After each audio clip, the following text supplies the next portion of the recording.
बस साथ रख जो शुद्ध है। शुद्ध प्लस सिल्वर पान मसाला, सबकी जुबान पर मैं हूँ।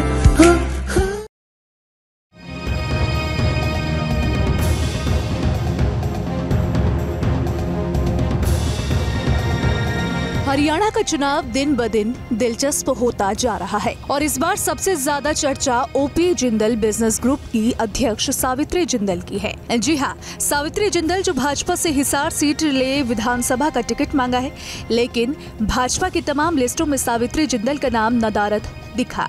ऐसे में अब नामांकन के आखिरी दिन सावित्री जिंदल ने पार्टी से अलग राह पकड़ते हुए निर्दलीय तौर पर अपना नामांकन भर दिया है और नामांकन में सावित्री जिंदल ने अपनी जितनी संपत्ति को दिखाया है उसे जानकर आप हैरान रह जाएंगे। जी हाँ, कुरुक्षेत्र से बीजेपी सांसद नवीन जिंदल की मां सावित्री जिंदल ने हरियाणा विधानसभा चुनाव के लिए हिसार सीट से निर्दलीय उम्मीदवार के तौर पर नामांकन दाखिल किया है। 75 वर्षीय सावित्री उद्योगपति स्वर्गीय ओपी जिंदल की पत्नी है। वो इस्पात और बिजली समूह ओपी जिंदल समूह के अध्यक्ष हैं। सावित्री जिंदल ने हरियाणा विधानसभा चुनाव के लिए दाखिल अपने हलफनामे में 190 करोड़ रुपए की चल संपत्ति घोषित की है। चुनावी हलफनामे के अनुसार उनकी अचल संपत्ति 80 करोड़ रुपए है। इस हिसाब से उनके पास कुल 270 करोड़ रुपए की संपत्ति है। ताजा हलफनामे के अनुसार सावित्री के पास 20 करोड़ के हीरे और चांदी के आभूषण हैं। 2014 के हरियाणा विधानसभा चुनाव में सावित्री ने अपनी कुल संपत्ति 108 करोड़ 17 लाख रुपए बताई थी। वहीं नकदी की बात करें तो सावित्री के पास 48,000 की नकदी बताई गई है।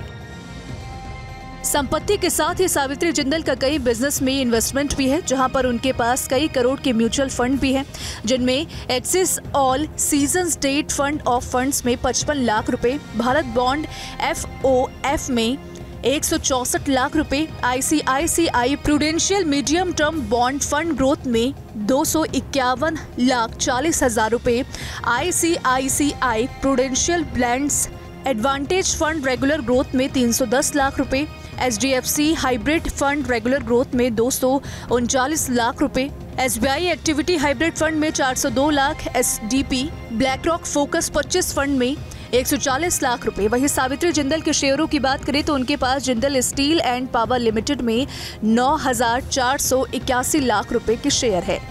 जिंदल स्टेनलेस लिमिटेड में 1,814 लाख रुपए के शेयर हैं। जिंदल 100 लिमिटेड में 449 लाख और JSW होल्डिंग्स लिमिटेड में 124 लाख रुपए के शेयर हैं। वहीं अगर सावित्री के बेटे और भाजपा से सांसद नवीन जिंदल की बात करें तो उनके पास भी 1,230 करोड़ की संपत्ति बताई गई है। इन चुनावों से पहले की बात करें तो सावित्री जिंदल 2 बार हिसार सीट से विधायक चुनी जा चुकी हैं। उन्होंने साल 2005 में कांग्रेस विधायक के रूप में अपनी पहली बार हरियाणा विधानसभा में हिसार सीट जीती थी। वो साल 2009 में इस सीट से फिर से चुनी गई और 2013 में भूपेंद्र सिंह हुड्डा सरकार में मंत्री बनाई गई। वो 2014 का विधानसभा चुनाव हार गई। फिलहाल इस बार भाजपा से टिकट न मिलने के बाद अब ये देखना दिलचस्प होगा कि सावित्री जिंदल निर्दलीय तौर पर ये सीट जीत पाती हैं या फिर नहीं। Bureau report, team news nation.